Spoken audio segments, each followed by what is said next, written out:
When you think about the founders of a major faith, you probably picture them as being totally on the same page, right? United.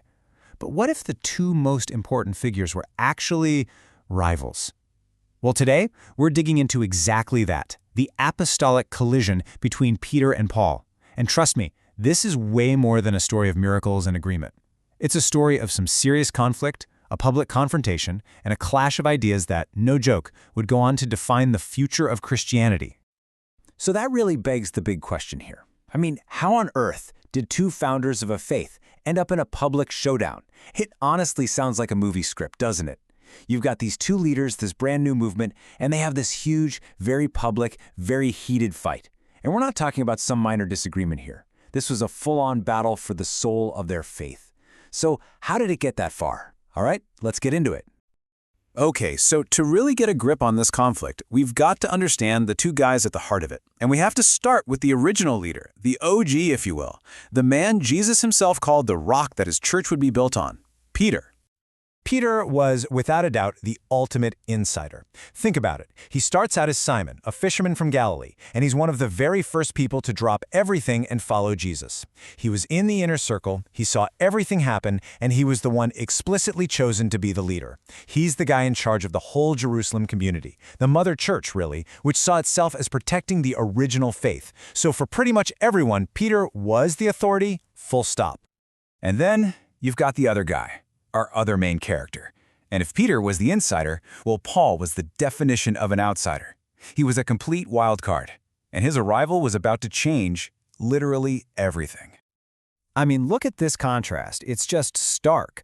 Paul, who was originally called Saul, was not a simple fisherman. Nope, he was a Roman citizen, a super-educated Pharisee. That's a member of a really strict Jewish sect. And he thought this new Jesus movement was a dangerous heresy. He wasn't just skeptical, he was actively persecuting them. His conversion was completely out of the blue, super dramatic, and it happened years after Jesus was even gone. So Paul's authority, it didn't come from hanging out with Jesus, it came from this powerful personal revelation he had, and from his relentless mission to take this message to non-Jews. So you've got these two major players, right? Peter, the traditionalist leader back in Jerusalem, and Paul, the radical missionary out in the wider world.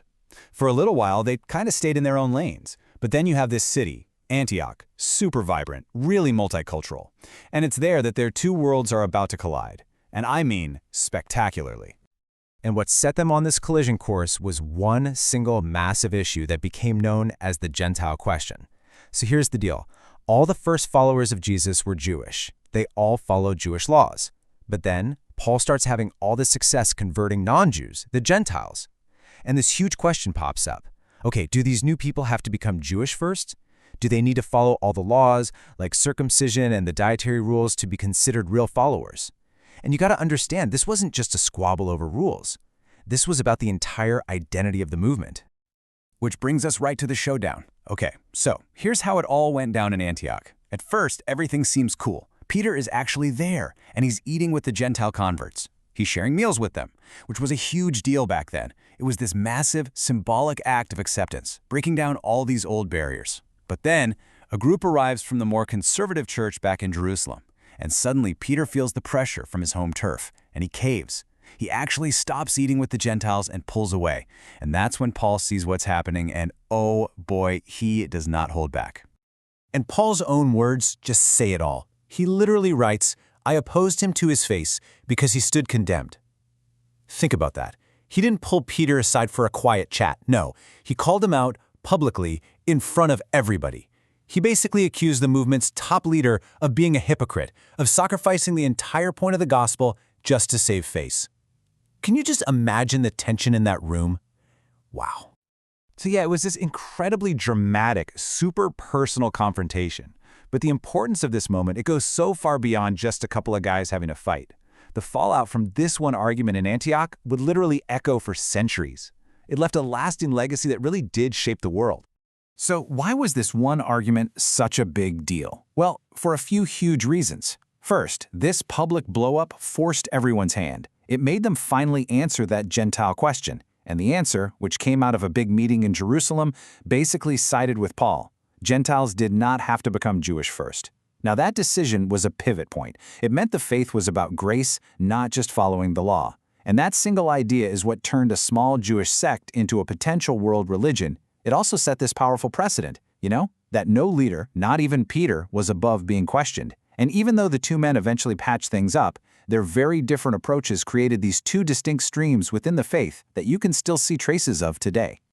Which kind of leaves us with one last thing to chew on.